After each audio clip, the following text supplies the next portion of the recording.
all the things. Gut issues that are Hashimoto symptoms are also symptoms of mold exposure. And mold can flare up autoimmune conditions. And it's not only mold, it's the byproducts of mold, which are mycotoxins, VOCs, alcohol aldehydes, mainly mycotoxins, which are much smaller than a mold spore.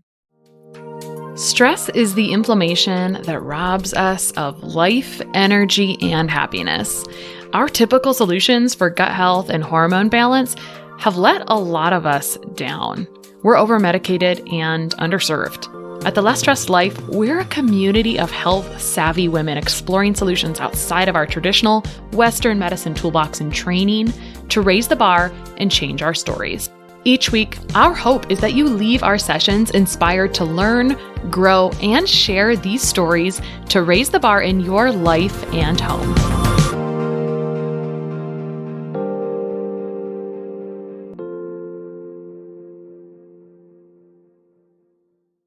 All right, today on The Less Stressed Life, I have back Dr. Emily Kiberd, who's a chiropractor mama and founder of Thyroid Strong, a workout program for ladies with Hashimoto's.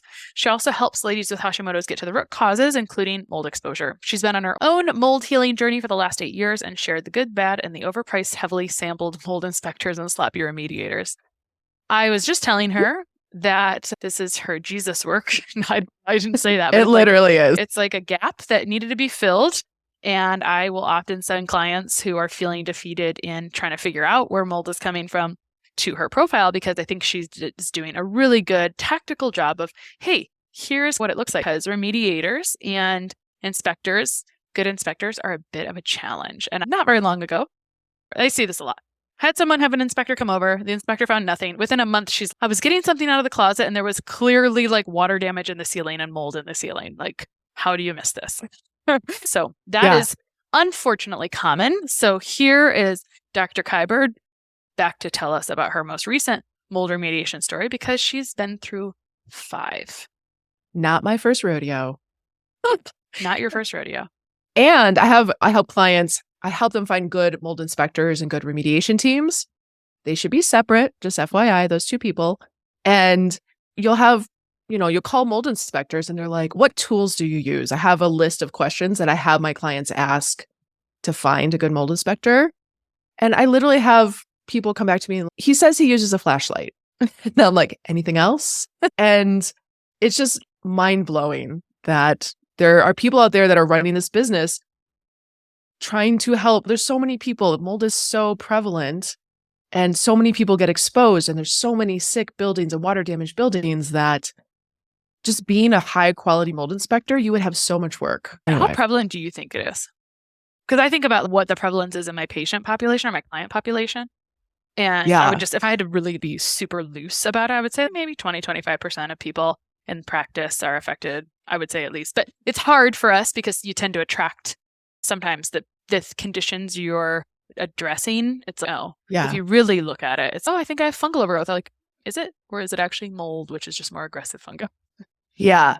I think it was the EPA that put something out in March of this year saying that I think it was around 70% of buildings are water damaged. Granted, they were only sampling 100 buildings, but that's a lot of water damaged buildings. That's pretty awful. Yeah. And a lot of people ask, should I look into a newer building? Maybe there's less water damage events. Newer buildings are thrown together very quickly. I've seen buildings 2 years old that have water damage. Yeah. But then if you go with an older building, there's more potential for history of water damage. So it's very tricky. Okay, so we're not only going to talk about mold today. We're going to start there. We're going to talk about your remediation stuff, some of the ways you found it. But I also want to talk about the Hashimoto's component, because I love common denominators. And later we'll talk about like how these things are just super intimately connected, and is the root cause of the Hashimoto's some other inflammatory thing like mold, which it sounds like it was for you pretty much. Oh yeah, 100%. So the most recent mold exposure event was we moved into a rental in mid-August of this year. And there were certain physical signs in the house. One of them was I have a humidity reader in every single bathroom. And the humidity reader would be at like 56%. And yes, you're thinking, okay, maybe there was a shower. I'm in Colorado. It is super dry. And for the humidity to be at 56% and no one had showered all day, You're like, that's weird. Like, why is there this excess moisture? What's the normal? You want it sitting around like 40 to 44%. If it goes up to 50% temporarily, intermittently, that's okay. You don't want it above 50. You don't want it sitting above 50% for long periods of time. I also have a dehumidifier in our bathroom because there's not an exhaust fan. So in an ideal situation, your bathroom would have an exhaust fan, you shower, you pull the exhaust to the outside. We don't have that in the current house, even though it's a 2002 build. So I had a dehumidifier and it would fill up. I'm like, why is this thing filling up? It's not like we're taking like hour-long showers here. So that was like the first sign. The second sign was in the toilet bowl, the water line would get moldy. There'd be like this mold ring, and I would clean it weekly and it would come back within a couple of days. So that means there's mold in the air collecting in the toilet. And then the third sign, which was the actual sign, was so there's a master bath above and a kitchen below. And there was probably a spot diameter size of 12 inches that suddenly appeared. My husband's, we'll just monitor it. And I'm like, oh no, we are going to figure out what that is. The paint was basically bubbling away from the ceiling. Obvious water damage. You have two options in this situation. You can bring in a mold inspector or you can hunt around yourself. Because I've done this 5 times before, I was like, let's just hunt. My physical symptoms were also present. So not only physical symptoms in the building, but things that you would not think of. I had itchiness on the outside of my ears. I felt like I had to clean my ear, which is common. That being a dead ringer. Yeah. Increase like white, a candida coat on my tongue in the morning, bad breath in the morning, increase in bloating after I'd be eating. And the kind of telltale one was at 2 p.m., I would crash. It's like someone turned a light switch off on my brain and I would have to go horizontal immediately, which is for me, my telltale sign of mold exposure. When I was cooking under that water spot, I would sneeze. I was like, that's weird that I'm like sneezing every time I cook. Run the exhaust fan while I was cooking, still sneeze. So those were my personal physical symptoms. Mold zaps your mitochondria, so it makes sense that it's causing fatigue. Mold is lipophilic. It loves fat. Our brain is mainly composed of fat, so it makes sense why it causes brain fog. Conventional medicine will see mold as sinusitis, some allergy symptoms, but the symptoms are much greater. So I have a moisture meter. I bought one from Home Depot and it lit up like a Christmas tree. Like you put it to it and it went from like green, yellow to red. And then I started You just set it against it, right? Yep, you just set it against it. You can also, if you have wood studs, there is another kind of moisture meter where you can also pull off the top and there's pins and you can shove it in the wood to check a stud. And so then I started to follow along 8 feet across the ceiling where there was no water damage signs and it was lighting up. And I was like, oh, God, okay, here we go again. Because this has been going on for 8 years in different houses in New York and then in Colorado. And people in Colorado are like, it's so dry. It's fine. It's not fine. Yeah. Mold can grow within 24 to 48 hours. So the next thing I did was I took a thermography gun. So basically detects differences in temperature. So it's showing you behind the wall a difference in temperature. So if it is cooler in a certain area, probably means there's water damage. So I took out a thermography gun. That's about $300. And it was blue. So blue and purple are cooler. Red, yellows, orange are warmer. It was like blue all the way across, 8 feet across the ceiling, even though there was no water damage signs 8 feet away. So then I was like, okay, we can either hire a plumber who's going to tear open the ceiling, potentially expose the whole family to mold and spread mold particles all over the house. Or you can take a boroscope, which is basically a camera attached to a tube, and at the other end is the image. So you can drill a hole the size of a Sharpie, stick the scope in, and just check around and see what's going on up there before you make a decision on, do I hire a plumber or do I hire a remediation team to seal this off so that when we do open up the ceiling, it is not sending fragments of mold and mycotoxins all over the house. So that's what this we you can did. get for about $80, right? I saw this on your, because you have this really great freebie that I downloaded last night in preparation for our call. And you recommend you link out to the moisture meter, which is, I don't know, $30 maybe. I don't know. Yeah, like 30, 50. Yeah. Yeah. And then the boroscope, which I would have expected to be much more than $80. So very accessible. Here's what I am upset. This is why she's here, because people get stuck when they can't find this. And you're being super practical of like, here for $100, you can start to figure it out on your own. Which is, I mean, there is nothing you could do for less than $100. This is a great, like, you could never hire anyone to do anything good for less than $100. Yeah. Ever. Like, just to have a mold inspector show up at the door is $500 base minimum. And they might just bring a flashlight. Who knows if they're bringing more. Yeah. And I really encourage people to look around their house. Is there bubbling paint? Is the baseboard pulling away from the wall? Is there like the slightest water stain? Is there separation in the drywall? Like, these are free things that you can do to start to look for water damage. Because in my experience, having worked with 5 different mold inspectors, some not so great, some the top of the line spent 20 grand on them coming in and pre and post samples, not a single one found the source. And the whole goal is to find the source. I don't care how many ERMIs, dust samples, air cavity samples, swabs you do. At the end of the day, all of that is to help you find, where is the source? Is it a humidity issue in an HVAC? Is it a roof leak? Is it a leak behind in the ceiling for the tub? Whatever it is. And I think sometimes mold inspectors, especially the more expensive ones, get a little sample happy. And you're like, wow, I now have 15 grand worth of air samples and I still don't know where the leak is coming from. And you're in your dirt work on the outside. We've had this also because we built our house. So I'm just so intimately connected with all of the building materials. Yeah. At times where we were redoing things or anytime something got moved around, anytime outside and the dirt looked fine, but it wasn't sloped perfectly, which is very easy to have happen. It's actually a real pain in the rump. It would come straight in the basement, which I don't have any flooring in much of the basement. I have it in 2 bedrooms and then a bathroom where it's like some linoleum. But I really don't. And I used to care about that stuff. And now I'm like, good thing I don't. And I used to care about like having a sheetrock ceiling in the basement. I have a drop ceiling. Now I'm like, oh, thank God I don't. Yeah, right? exactly. So much easier than cutting out or whatever. Oh my God. I don't Finished basements are a nightmare. Exactly. And that's the thing. If I build something again, I'm like, I think I'm not going to have a basement just because, but I'm not sure.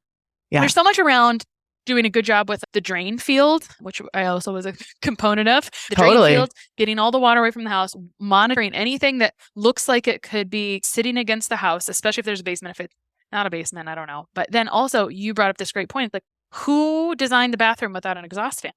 And then there's just a lot of things in Colorado. Those vents could get blocked with ice. There's so many stupid little things that can happen. Or one of my stories is we bought a house where people had dog and like this carpet just smelled like a wet dog when you would shower. And I replaced the carpet, got rid of it, and the people were like, yep, that was disgusting. And that wasn't a house I was living in, but it's so many little places. And I would like to say it could be something big, could be like this big bubble 8 feet across like you're experiencing, or maybe it's something smaller. And one question I have for you, because you have these telltale physical signs. What about your son and your husband? What were they experiencing? Anything or none? Because that happens a lot too. Sometimes you get a whole family symptoms. And then sometimes it's just the one person.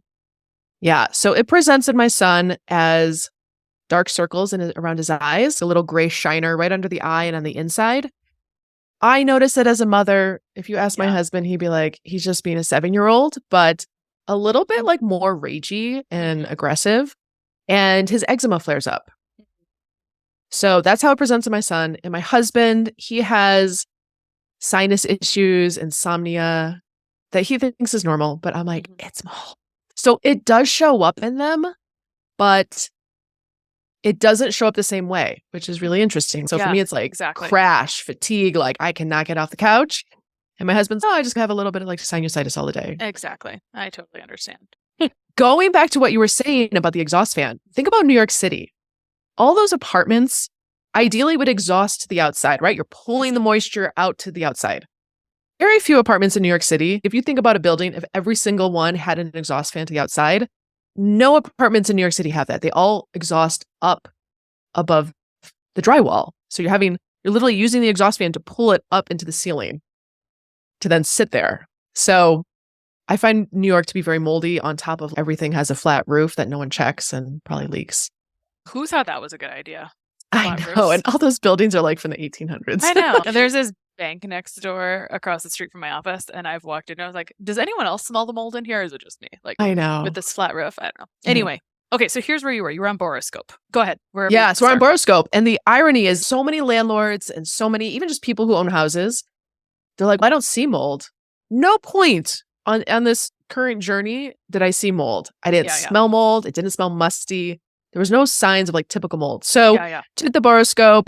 My husband's looks okay. And then he's, oh shit. And I'm like my heart just sunk, a little bit of like a PTSD, probably fight or flight response. And he's, yeah, it's black. And then I was like, okay, let's look 8 feet over here. And he drills a little hole and he's, yeah. And I was like, where the laundry room on the other side smells. Were you drilling the hole where this water bubble was, or where were you at? We were at the water bubble, and then following the moisture meter, I was like, it says it's wet over here. And just know, moisture meters will light up on metal. So just to think about, if there's like metal behind the wall, it will light up. So then I was like, okay, how about 8 feet over here? And it lit up. Or he put the hole in and it was like black on top of the drywall. And so I could have brought a mold inspector in, and I have in the past, but in this scenario, it was like, decided to save 20 grand. Yeah, exactly. There's no amount of inspection. It was so extensive that I was like, let's just bring let's put our money towards a remediation team. Totally. And this was underneath the master bath, right? This was underneath the master bath. Consistent with how things go, right?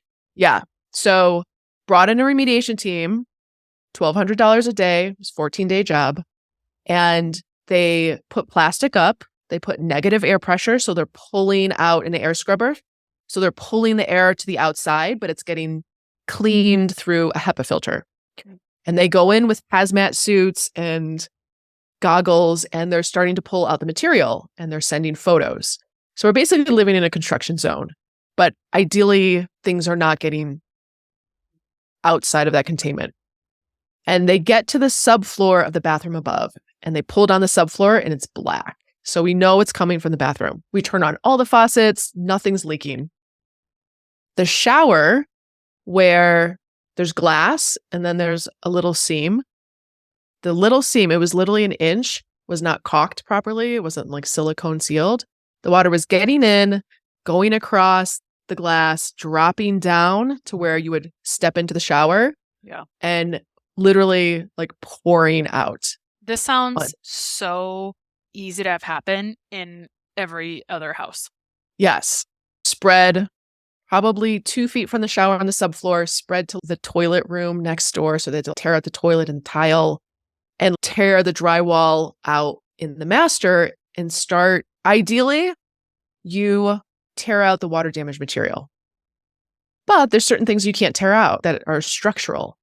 And so, like a board. Oh, yeah. Not even a board, like a joist or a stud, like a wood stud. Yeah. And so then you have to scrub that thing. And so they have to put hydrogen peroxide, not the 3% that you can get in the store, but like one that actually burns, like a 13 to 18%.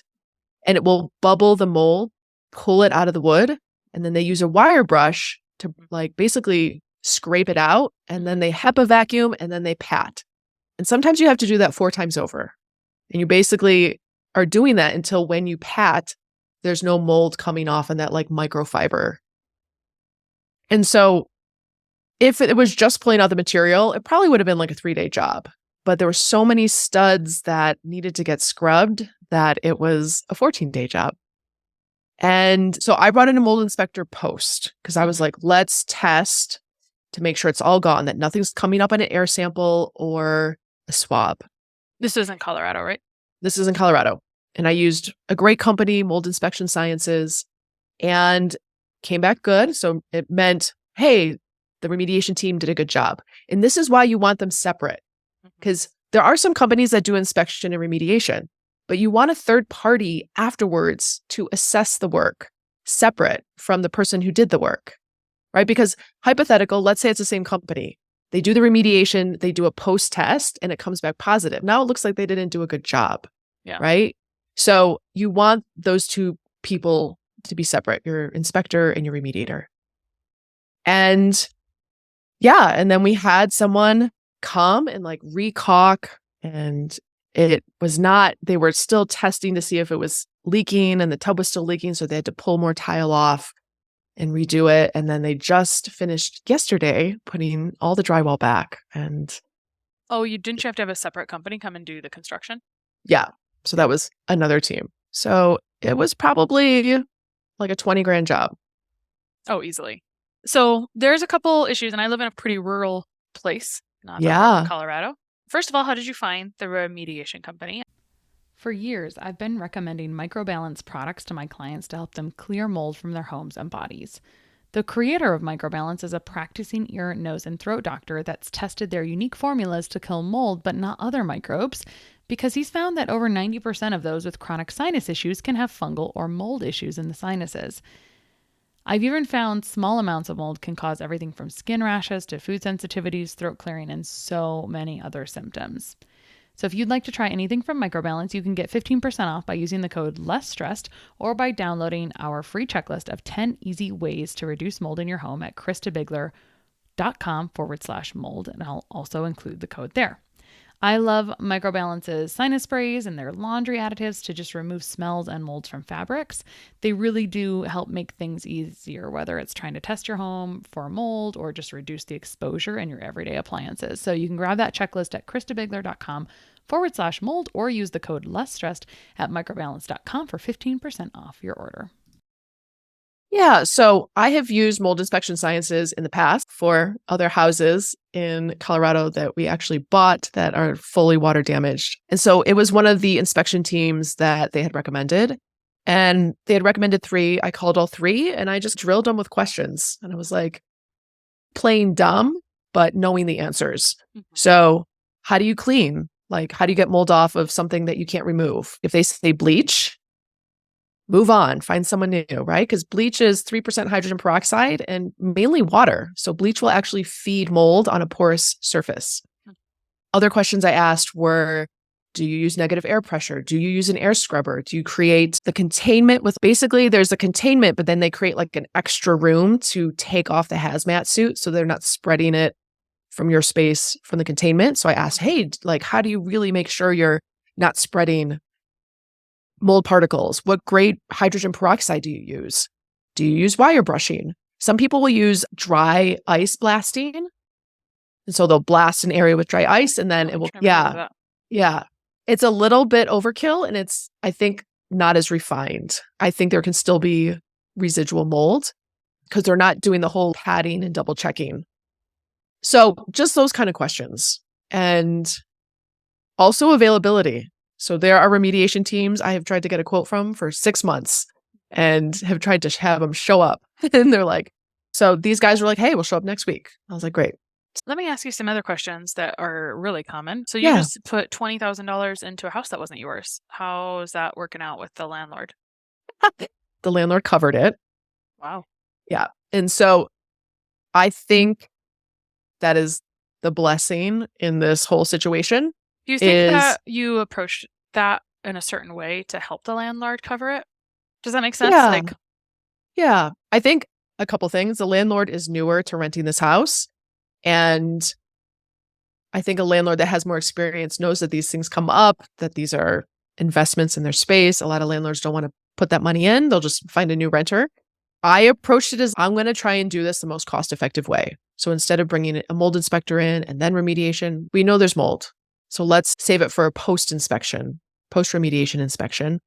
And I was also like, listen, I have kids. Like, you open this up, we're all really sensitive. We're going to get really sick.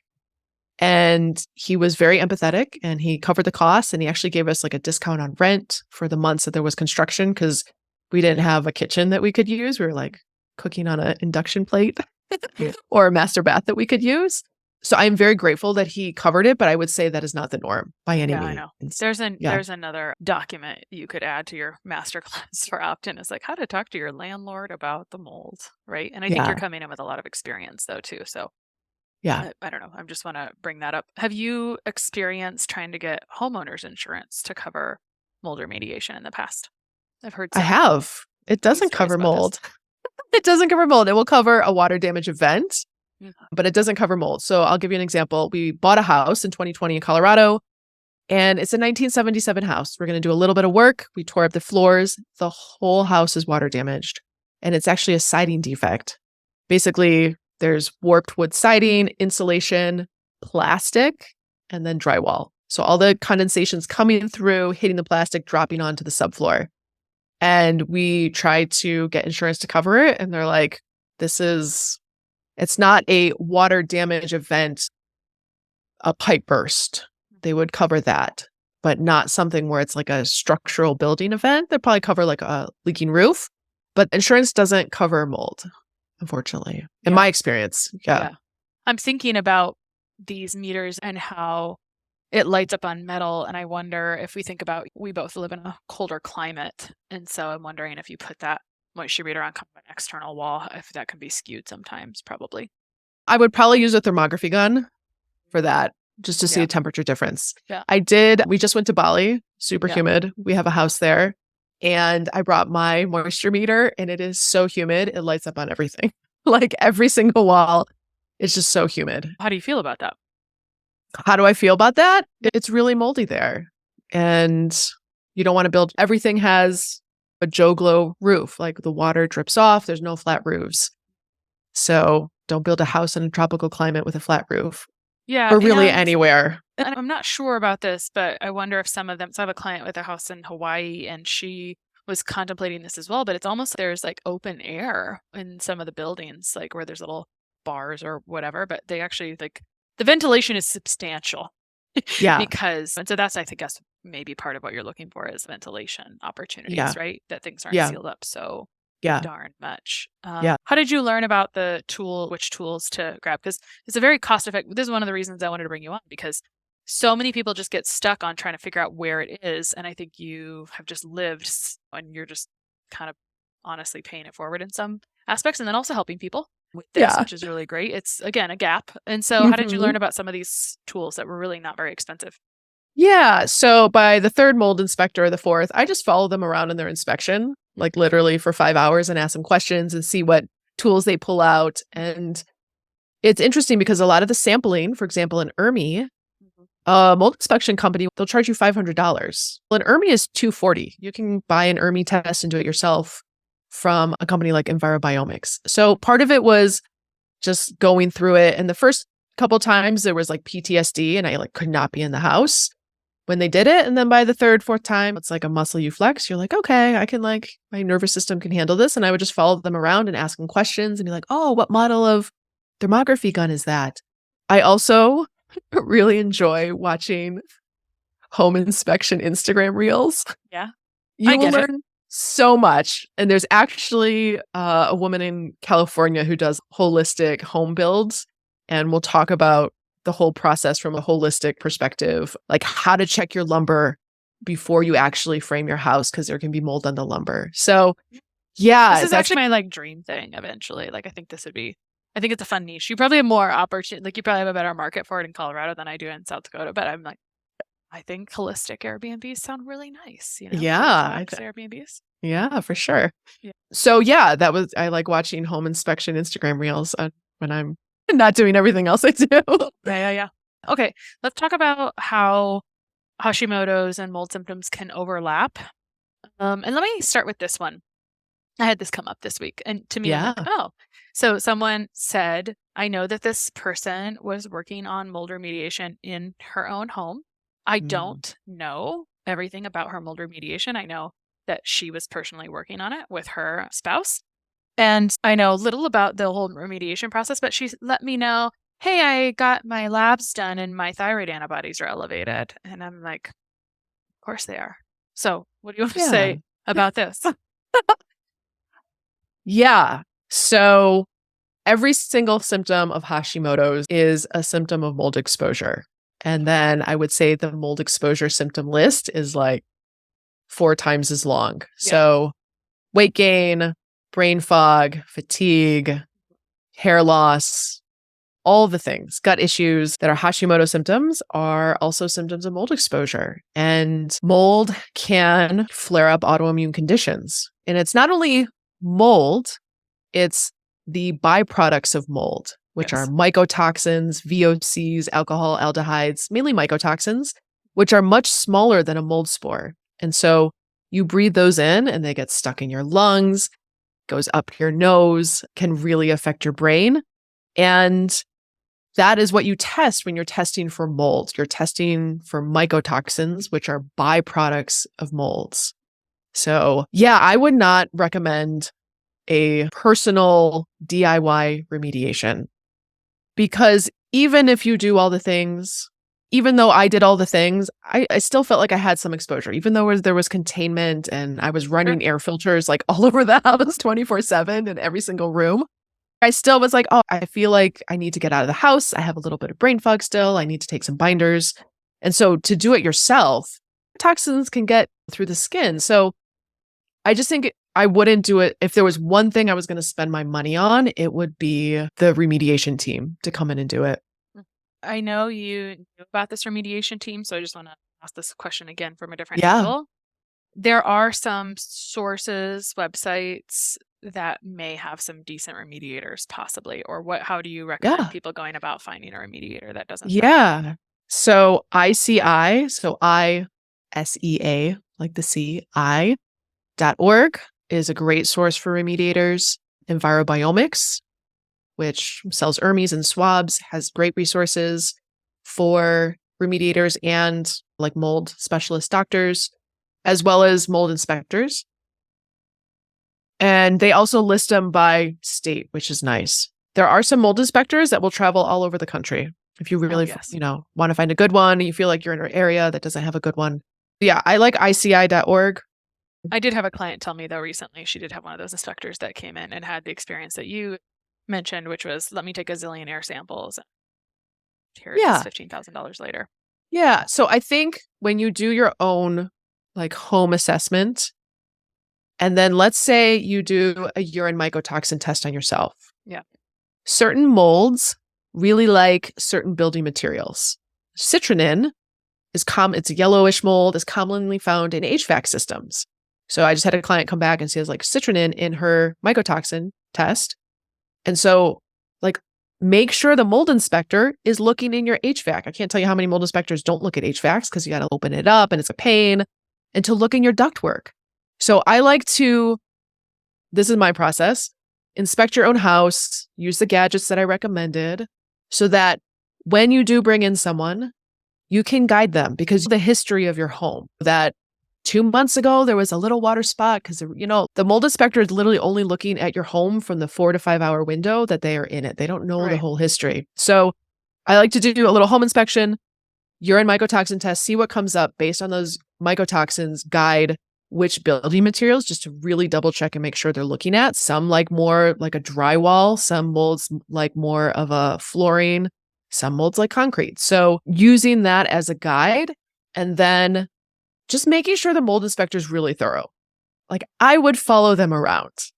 I would ask, hey, are you going to do an air cavity sample? Not just an air sample in the room, because an air sample in the room only gets about a 3-foot radius, right? So if your room is like 20 by 10 and there's mold in, the far corner, and they're doing an air sample on the other side, it's going to come as like a false negative. There's also mold inspection dogs that, for people who have had multiple remediations that have failed, so they've done the whole remediation, done a post test, and still don't feel good, we'll bring in a mold dog, and that mold dog will pick up areas that sometimes an inspector won't pick up.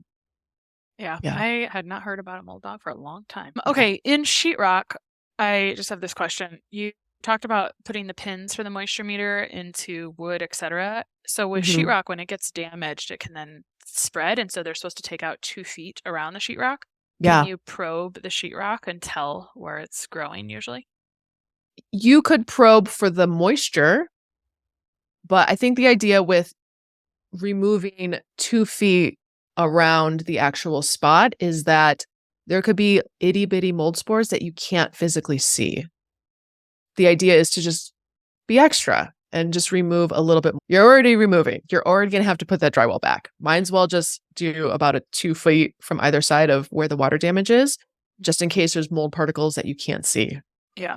But yeah, you could put a moisture meter in check, but it's only picking up moisture. It's not going to be picking up mold necessarily.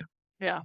Yeah. I had a thing happen this summer where I was gone and the utility room leaked into the bathroom next door. And the nice part is that I can see behind the wall. It's in the utility room. Yeah. And I removed the trim, which was a problem, but it was Yep. against the sheetrock. And I just haven't fully dealt with it completely. Yeah. So I would cut up like 2 to 3 feet. Yeah, Yeah. exactly. I think there's this like, when we see our house, it's structurally, I don't know, perfect. It's put together. It makes sense. It's compartmentalized in our mind. And so sometimes I was like, your example, I have a client who did the same thing. She's, oh, there was flooding in our garage. And I like took off the base, like the molding. I'm like, take off 3 feet up.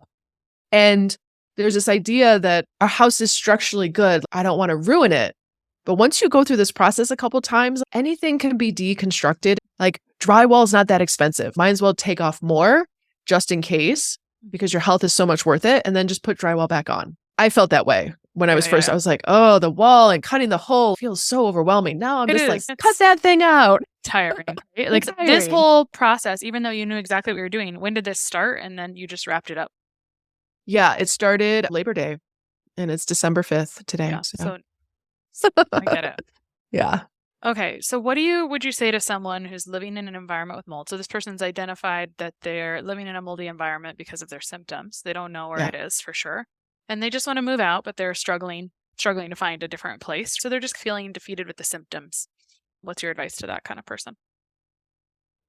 I would make it a priority to find a place to move to. And if you can't move, whether it's financial or housing is really expensive right now, rentals, I would try and be out of your house as much as possible. So we had mold in New York. We couldn't find the source. We still lived in it for a couple of years. And the only way was because I was working out of the house 12 hours a day and probably out of the house 14 hours a day. So I was just getting less exposure. I try to open my windows. I would run air filters. It's not going to make it better 100%, but it can decrease the load. I personally would probably be taking some gentle binders, depending on the person, how sensitive they are. I know some doctors will say, we're not going to start a mold protocol until you're out, until exposure. But I've done it for myself where I am getting exposure and I'm still going through a mold protocol and still going about my day and thriving. Yeah. I think you don't have to let it defeat you and you can bind up active mold. It's just a matter of, am I actively exposed? Then I think actively doing a little bit of binding with a plan to exit and maybe even doing a little bit of mold killing, if that's what you need to do with a plan to exit, tends to work okay. It's just a matter of, that's what I've seen just from experience dealing with it. And that was a question I had for you is you've come in and out of mold a few times. And so how have you managed your own protocols or symptoms, et cetera? Do you want to talk a little bit about how healing has regressed and progressed a little bit? Yeah. So on and off of binders, different binders go with different molds and mycotoxins. Some binders I do really well with. Like I do really well on a cholestyramine. Clays kill me. Like I feel like death. And I'm okay with charcoal. If I've been exposed, I'm making sure my detox pathways are open. I'm making sure I'm pooping, peeing, drinking water, sweating. I jump in a sauna. I have a Therasage in the house. Take some liver support supplements, glutathione. I also am focusing on foods that are natural bile movers and binders because I have been on binders for years at a time when I was in New York. Like I was taking cholestyramine 4 times a day, every day for like years. And I did feel like nutrient deficient because it's not just binding to mold, right? It's binding to everything. Yeah. Saunas, getting out of the house, getting fresh air. I'm not on binders constantly now. Like even after this last mold event, I haven't put myself on. I will take some charcoal, but not anything more than that. And I feel okay. Yeah. Take some supplements for brain fog, for energy. And reasonably. Yeah. You don't have to just like deconstruct forever. And I would say, thanks for bringing that up. That was by my comment was binders with an exit strategy, because you can't just live on binders for the rest of your life. In my opinion, you could. Yeah. It's very depleting, as you said, right? Because it's binding up lots of things. And so that's the tricky part. We can't give you a one sentence answer and call it good forever, right? You still have to deal with the problem. Yeah. And super constipating. And then ladies with Hashimoto's already have slow motility in their gut. And then you're taking binders and it's tricky. And I think people get stuck when they're like, oh, I'm on the protocol, so I don't have to exit. Like, exit strategy should be like top of the list, in my opinion. Yeah. Every time I encounter mold that we didn't know was there with a client, which is unfortunately more common than I wish it was. I wish it was like a commonality of 0, but it's a little more than that. I eventually have to teach them, here's what you can do, and you're going to need to go work on this, because it doesn't make sense for you to pay me so you can work on this environment at this point. You saw what success looked like. And so here's where you're at to maintain. You need to exit. And then if you need help, come back, basically, because it's to your point and you knew what you were doing. It just takes a while sometimes, because it's like you're coordinating several things. Yeah. And people get stuck. Like, I don't know if your client, like, they get stuck. Like, I've had a client for 2 months. We knew mold from the beginning, got the results of an organic acid test and a urine mycotoxin test. I'm like, so when's that remediator coming? Right. And it's a mental challenge as well. Yeah. Or you can't even get them. And so it's cool if everything just lines up. But it's not always like that. There's always like you have to dedicate some time to it. I like to tell people that it's okay to understand this and to be aware of it, because no one's immune to it. I mentioned UF line, and I've mentioned this several times. I've had 4 water intrusions this year because we had a major hailstorm last summer. And so you just keep finding spots that were compromised. It was like, oh, I got water in here today. What's going on? So anyway, and actually they weren't all related to that. One was related to this. We put in a water filter and then it leaked. That was why the bathroom got affected. I'm like, I get to choose between my health, the water, and whatever. So try to find some humor in it and be like, it's going to be fine. I have some tools. I have some tools to deal with it. People have different feelings about different things. I have an ozone machine for different uses. And so that has been a tool for me to mitigate things while I work on the real remediation, because at least it kills the top in the short term. It's going to go back, but at least I can deal with it in that moment, which was really helpful the day I realized that it was spreading all over my house, because the HVAC was in the utility room that was affected. And I could literally smell it. I was like, oh my gosh, we must solve it. So anyway, experience is worth a lot, which is why you're here. Thank you so much. Thanks. It's not if, it's when. Exactly. It's going to happen. Like a water something, like you said, it's going to happen. So be prepared. Have the tools, know how to look at your house. People take better care of their cars than they do of their houses. Like, houses need a lot of upkeep. Yeah, don't be in denial. Know that if it was wet for 24 to 48 hours, there's probably a mold situation. Yeah. So I just really appreciate the little tools you gave, because I think one of the stuck points is, how do I find this? And then so many inspectors are just not. You could maybe do a better inspection sometimes than some inspectors, unfortunately, has been my experience living vicariously through the clients. So if you had to wrap and provide a few words of wisdom to the person hearing this that really needed it, any comments? And then where can people find you online? Yeah. If you're struggling with symptoms, like you've worked with a provider and you've worked on gut health and you're still not feeling great, and you have some of the things that we've talked about, physical symptoms or symptoms in your building, take the next step. Your health is worth it. Sometimes mold can create such bad brain fog, we forget what our normal feels like. Yeah. And there is an other side, right? And it's hard to move forward with fatigue and brain fog, but just keep walking forward towards your health. I have a couple resources. I have a free mold guide, and it's good. It's really good. Oh, thank you. You've got these lovely photos. You link out to some of the products you mentioned. It's great. Yeah. It's wonderful. Yeah. I have a mold masterclass that could be its own entire course, but I was like, and moldy, it's so reasonable. You should buy it. It's like $37. Yeah. And people love it. And it's like start to finish, from detecting it to healing to getting it out of your home. It's such a public service. Yeah. Yeah. So I can give you those links. You can drop them in the show notes. DrEmilyKiberd.com/mold. If you don't see it in the show notes. Yes, is the free guide, and then /mold masterclass is the masterclass. Cool. Perfect. Yeah. And she's got some great content on Instagram. That was when I first saw your stuff, where you were like, this is how I found it. I sent it to lots of people. See, it's just, I'm not trying to be crazy. I'm just like, hey, she's doing a really calm job addressing this. She's got her head above her. So thank you so much Yeah. for that work. Yeah. Took The call. 8 years to get there.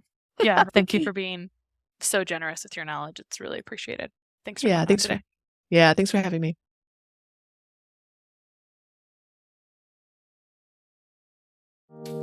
Sharing and reviewing this podcast is the best way to help us succeed with our mission to help integrate the best of East and West and empower you to raise the bar on your health story. Just go to reviewthispodcast.com/less stressed life. That's reviewthispodcast.com/less stressed life, and you'll be taken directly to a page where you can insert your review and hit post.